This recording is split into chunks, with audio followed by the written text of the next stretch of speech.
Hey there, Jerry Jones, MRT co-owner, Managed Recruiters Tallahassee, and Craig McMillan, the other co-owner, Managed Recruiters Tallahassee. And today's topic, reducing job search anxiety. Do you ever have anxiety? Yes. Who doesn't have anxiety? At times, anxiety occurs in the smallest of things, so we all know that. So how do you manage anxiety? In today's Great Resignation, we've learned that professionals seeking that next opportunity, that better opportunity, the greener grass, there's a little stress involved. Even if it's not Great Resignation times, there's always a little stress involved when we're out looking for a new assignment, new opportunity.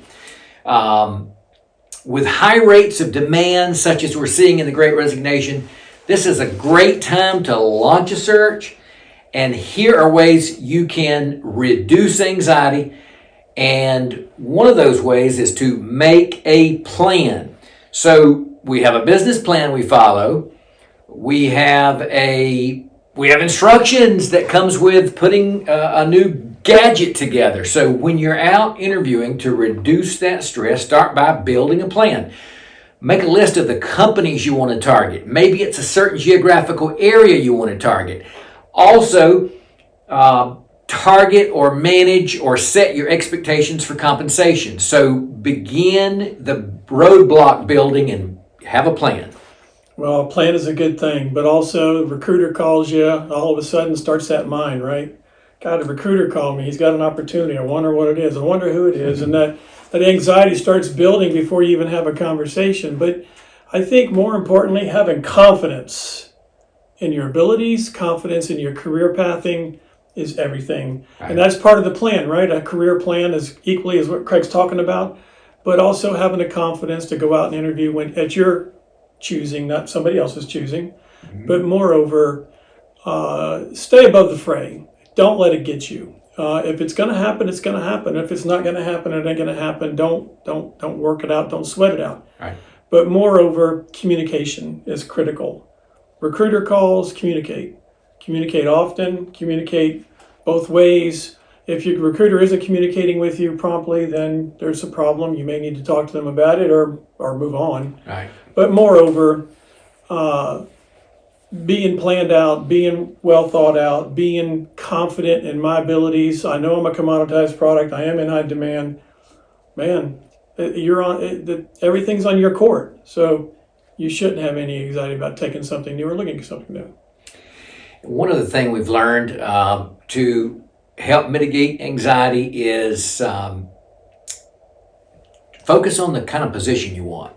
Okay, the title, the duties and responsibilities that you want or that you feel your core competencies and skills would bring the most value to. So plan.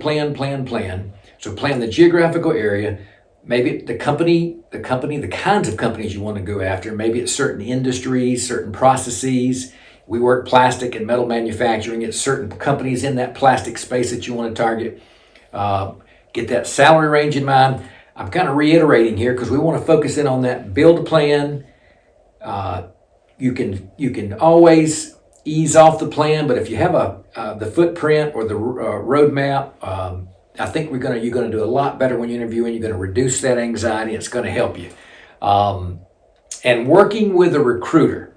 So you're going to be talking to some companies on your own. You're going to be a free agent. You're not going to have a recruiter involved. But working with a recruiter, we feel, is a great option. That recruiter should be your advocate, your business partner. That recruiter should help you prepare for the interviews and meetings and resume feedback, Jerry. Well, the resume is everything, right? We talked about this earlier. Resume is definitely your calling card. But moreover, working with a recruiter, they need to be honest with you about your resume needs some work. I have that conversation routinely, unfortunately, but we offer opportunities to here's some things that work for you that you may want to go back and take a look, help you out. And it makes sense, and then also, the anxiety of looking for an opportunity, if you really are looking and you're not getting any callbacks, that runs the anxiety up, now, doesn't it? It does. But is your resume driving away? You got to ask yourself some hard questions. You got to be honest with yourself, and then execute. This isn't rocket science. And one thing, going back to compensation for a minute, you mentioned it a couple times already. I think people have, or what I am seeing, and I think we're seeing in the office is, oh, there I'm in demand. I can go get $40,000 more a year, for my. No, it don't work that way. I mean, I'd love to see everybody get an extra $40,000, $50,000 in their comp, but that ain't realistic. I think you should temper your expectations for what you think you're going to make and what your worth is. Of course, there's measured things you got to look at, cost of living, and if you're going someplace else, all those pieces that matter. But ideally, anywhere from 8 to 12% increase is a realistic number going forward. So if you'll just have tempered expectations, like Craig said in the beginning about comp, you will not have anxiety on the backside when it comes to what's going to happen. I agree. Another good attribute when working with recruiters is we can present opportunities from our extensive network of organizations and hiring managers. So it should open up your window of opportunities versus you going out on your own and identifying companies or just sending your resume to job postings. So that recruiter can open up that, quite frankly, the number of opportunities for you to look at, because I hate to say this, well, maybe I don't hate to say this. It's a numbers game in a lot of situations. So the more places you send your resume, the more looks you're going to get, the more opportunities for interviewing you're going to get. And of course, you can pick and choose or make sure that those companies interviewing you align with that business plan or that interview plan you built. And of course, if they don't, you can move on to the next one. And of course, if they do, that's the one that hopefully you'll be getting an offer from. And don't forget the 3 P's. And I'll begin with the first P, Jerry, and that's persistence. How many times have Jerry and I fielded calls from individuals that were just disappointed? They were not getting the interviews they thought they should get. They said, Craig, Jerry, I've sent my resume out, it seems like, to 1,000 companies, and I haven't even had an invite in for an interview. Guys, be persistent. Don't give up. Stay the course. Play the numbers. Follow your business plan and be persistent. Don't give up. We have learned more times than not about the time you get ready to give up. 3, 4, 5, 6 weeks have gone by. All of a sudden, interviews start happening. So be persistent. And then perspective. Boy, and that one, a big one, especially when somebody's transitioning and it happens. Having perspective about the reality of where you're going to land is everything, right? It may not be in your backyard. So you better have some perspective about the big picture of what's going on and where you're going to head. Yeah. But as long as you have perspective and you have confidence, you have persistence, like you said, you'll be fine. There'll be plenty of opportunities for you. Just, keep everything in perspective as you go forward in your process, and you won't have any problem, and your anxiety will stay low.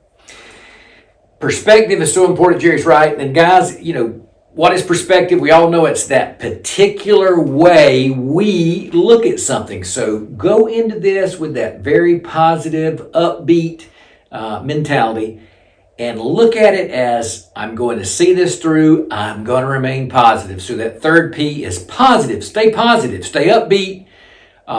And just know if you stay the course, good things are going to happen at the end, and you're going to make it through. You're going to get that offer you want. You're going to be excited.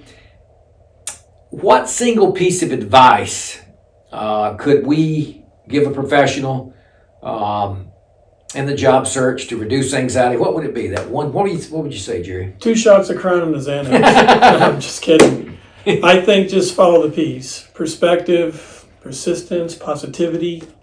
Be realistic about what the expectations are, and you'll be just fine. And the confidence, to me, the confidence is everything. If you have the confidence that you're going to go out and run a 5-minute mile, then you're going to run it. Same thing looking for an opportunity. Have confidence, and you'll be okay. Confidence, exactly. And I'll end with this, guys. If I were giving one single piece of advice to you to reduce that anxiety, obviously, we've covered multiple things here that we think can help. We're very confident it will help. Plan. Know your resume. Know your core competencies. Know your accomplishments. Plan. So I go back to that building blocks, that foundation. have a plan, follow the plan through, be persistent, and see it through, and you will win. If you have any questions, don't hesitate to reach out to Jerry and I here at Management Recruiters of Tallahassee, MRT. And don't forget, to learn more about our service offering, please go to mrrecruiter.com. See ya. See ya.